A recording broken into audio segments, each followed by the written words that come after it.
L'intelligence artificielle est porteuse de nombreuses attentes, mais elle est également une source de risques. Pour instaurer la confiance dans l'intelligence artificielle, la question de la responsabilité est centrale. La Commission européenne en est consciente et elle a proposé un projet de règlement européen qui a vocation à créer un cadre juridique approprié pour l'intelligence artificielle. Ce règlement propose une approche par les risques avec plusieurs niveaux identifiés.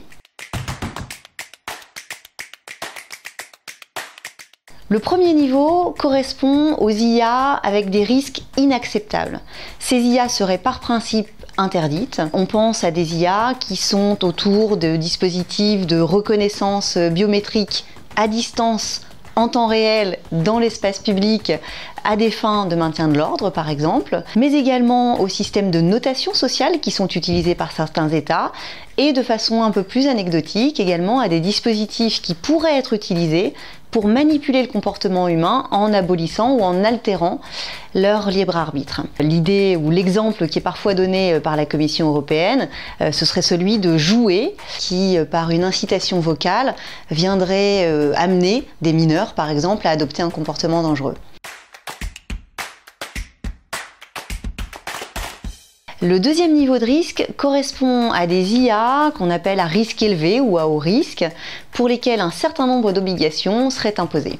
Parmi ces IA, on pense par exemple aux IA qui visent les infrastructures critiques dans le domaine du transport notamment, à partir du moment où la santé ou la sécurité des personnes sont concernées. Ces IA à haut risque correspondent également par exemple à tout ce qui est relatif à l'accès à la formation ou au parcours professionnel.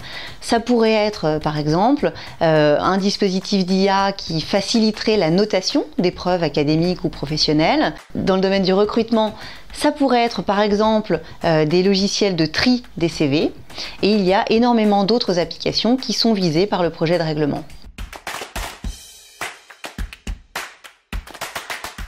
Pour ces IA à haut risque, un certain nombre d'obligations sont imposées. Tout d'abord, une obligation en termes d'évaluation des risques en vue de permettre leur atténuation. On a aussi une obligation forte en termes de traçabilité avec l'enregistrement des activités de l'IA qui sera imposé. L'information des citoyens fait également partie des obligations qui seront à la charge des concepteurs et utilisateurs d'une intelligence artificielle à haut risque pour qu'ils sachent exactement à qui ils ont affaire, de quelle manière ils doivent se comporter et quelles sont les décisions qui sont associées à l'intelligence artificielle. Un contrôle humain approprié devra également s'imposer, de même que de la documentation qui permet de savoir quels sont les ressorts de l'intelligence artificielle fait partie des contraintes réglementaires envisagées par ce projet de règlement. Dans les débats parlementaires, puisque le projet de règlement est toujours en cours d'élaboration, pourrait également s'ajouter à ce corpus de contraintes réglementaires celle de devoir analyser l'impact de l'IA. Ça peut être par exemple sur les aspects environnementaux ou sur la partie droits fondamentaux. Seraient associées à ces réflexions sur l'impact des technologies d'IA des associations de protection des consommateurs, les autorités chargées de la protection des données par exemple. Le troisième niveau de risque correspond aux IA qui présentent un risque limité, pour lesquels la vigilance doit être moindre. Ça peut être des chatbots, ça peut être l'usage de l'IA dans le cadre du filtrage des spams ou des jeux vidéo. Pour ceci, la principale obligation sera la transparence dans l'information donnée aux utilisateurs ou aux personnes concernées par l'intelligence artificielle. À titre d'exemple, pour ce qui concerne les chatbots, il paraît nécessaire que les utilisateurs soient conscients qu'ils interagissent avec une machine et qu'ils acceptent de poursuivre ou non en fonction de cette information.